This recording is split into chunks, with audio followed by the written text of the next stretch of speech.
শিশুকে। ইউনূস সরকার সংস্কার করতে গিয়ে এসে কতগুলো শিশুকে হত্যা করে দিয়ে গেল। ওই ইউনূসের বিচারের কোনো আওয়াজ আমরা এই সরকারের কাছ থেকে দেখি না। খুনি হাসিনা যে কয়জন শিশুকে হত্যা করেছিল তার থেকে বেশি শিশুকে হত্যা করে এই ইউনূস সরকার ক্ষমতার মসনদ ছাড়লো। বন্ধুগণ, সরকারি রিপোর্ট অনুযায়ী জুলাই গণ অভ্যুত্থানে শিশু হত্যা সংখ্যা 138 জন। আর এই হামে ডক্টর ইউনূস খুন করেছে প্রায় 300-এরও অধিক শিশুকে। করোনা বা যে কোনো ভাইরাসের এগেইনস্টে ফাইট মানি ব্যাকট্রলের লেফট রাইট। আমাদের সংসদে অনেক কিছু নিয়ে আলাপ হয়।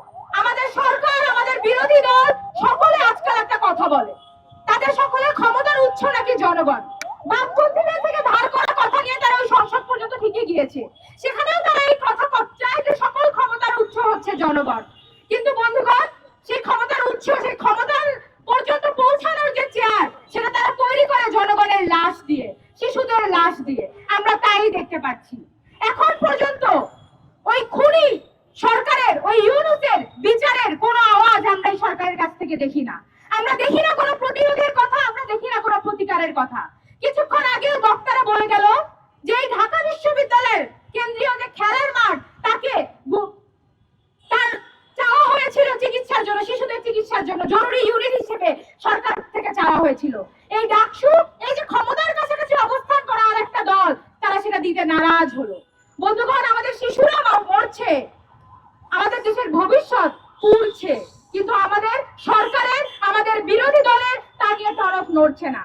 আমি এই প্রধানমন্ত্রীর কাছে, বিএনপি সরকারের কাছে প্রশ্ন রাখতে চাই, যে বাবা তার শিশুর লাশ নিয়ে দৌড়াতে দৌড়াতে মহাখালী পর্যন্ত হেঁটে যেতে হয়, তাকে আপনারা আসলে কোন কার্ডটা দিবেন?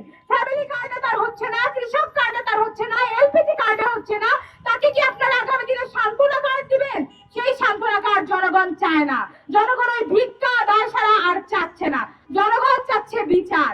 শিশুর লাশ নিয়ে যে মা বাবা দৌড়াচ্ছে, তারা চাচ্ছে বিচার। সেই বিচারটা নিয়ে কেন এখনো আলোচনা উঠছে না?